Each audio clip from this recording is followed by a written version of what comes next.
Hi, Dr. Mile with BizCrown Media. So there's a tendency when you own a business and you're on social media that all you want to do is sell, sell, sell, sell, sell. It's a natural inclination. After all, why are you there?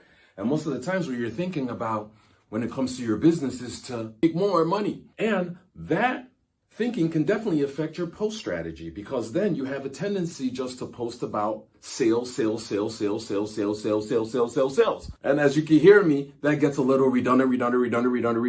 Now, let's cite as an example, you go somewhere, you go to a social place, which is like social media, a social gathering, and you meet people there.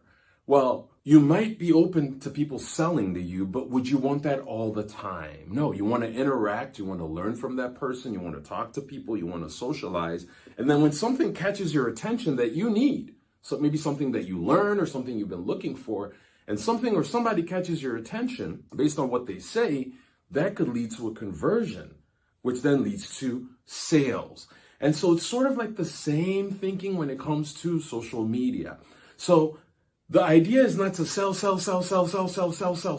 because in this time now you're being a channel for sales. And if that's what you do, then people understand that that's all they're coming to do there.